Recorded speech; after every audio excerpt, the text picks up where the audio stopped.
Hello नमस्कार, मेरा नाम है देवेश झा। स्वागत करता हूं आप सभी का हिंदी गिज़बॉट में। क्या पबजी ड्रग्स जैसा बनता जा रहा है?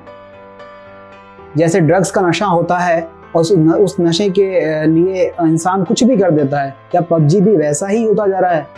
क्योंकि पबजी खेलने वाले भी कुछ बच्चे और लोग ऐसे हैं, कुछ गेमर्स ऐसे हैं जिनको अगर गेम खेलने ना मिले तो वो या तो खुद की हत्या कर लेते हैं या किसी और की हत्या कर देते हैं या अपने ही घर में चोरी कर लेते हैं, अपने ही पिता के पैसे लूट लेते हैं। तो क्या इन अपराधों का जो सिलसिला है ये ऐसा ही चलता रहेगा? पबजी गेम पिछले 2 साल पहले, लगभग 2 साल पहले भारत में लॉन्च हुआ था, दुनिया में भी लॉन्च हुआ था। उसके बाद भारत में इस गेम को खेलने वालों की संख्या लगातार बढ़ती गई और अभी तक बढ़ती जा रही है।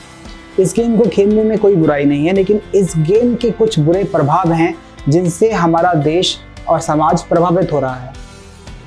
इन बुरे प्रभावों के बारे में हम आपको बताते हैं, जो कि कुछ पांच बड़े ऐसे प्रभाव जो सिर्फ पिछले 1 महीने में आए हैं। पिछले 1 महीने में जो खबरें आई हैं उनके बारे में हम आपको इस वीडियो में बताएंगे।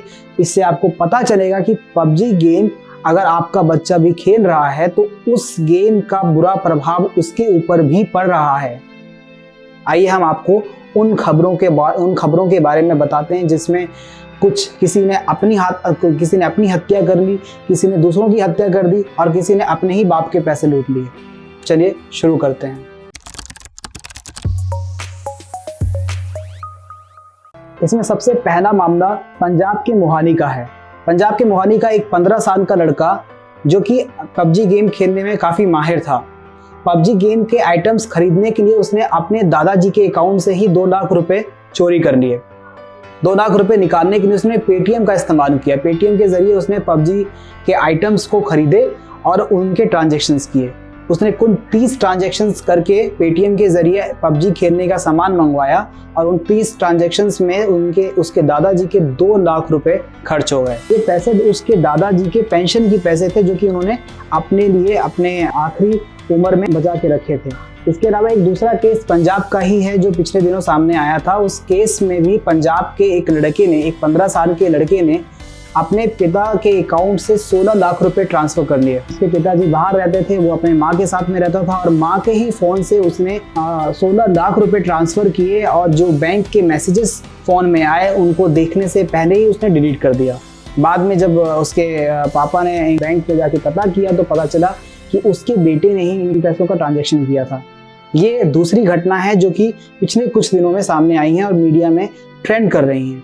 तीसरी घटना उत्तर प्रदेश की है। वहाँ के एक सिपरी थाना क्षेत्र के बेहटा गांव में अभय नाम का एक किसान रहता था। उस किसान के बेटे का नाम था विकास। विकास IIT का छात्र था और वो पबजी खेलने में माहिर था। दिन रात पबजी खेलने में व्यस्त रहता था। इस वजह से उसके पिता अभय ने उससे फोन छीन लिया और उसको डांटा और उसको दिन भर फोन नहीं दिया। इस तनाव के चक्कर में वो विकास इतना ज़्यादा टेंशन में आ गया कि अगले सुबह वो घर से दौड़ने के लिए निकला और वापस नहीं आया। कुछ घंटों के बाद जब माँ बाप जो परिजन ढूंढने गए तो पता चला कि एक कुएं में उसने डूब के अपनी जान दे दी है। ये तीसरी घटना है जो कि पिछले कुछ दिनों में सामने आई है। चौथी घटना पर आते हैं। चौथी घटना महाराष्ट्र के एक युवक की है जो 22 साल का था। लॉकडाउन की वजह से उसकी नौकरी चली गई थी और वो इन दिनों घर में रहता था। घर में रहने की वजह से पबजी खेलने का माहिर गेमर पबजी में व्यस्त रहता था। ये महाराष्ट्र के यवत नाम जिले का रहने वाला था और इसका नाम निखिल पिनेवाल था। इस 22 साल के लड़के ने सिर्फ इसलिए आत्महत्या कर ली क्योंकि पबजी का एक टास्क ये पूरा नहीं कर पाया था और इसने अपनी जान को मारना ही बेहतर समझा। 5वीं घटना दिल्ली के प्रशांत विहार लड़के की है।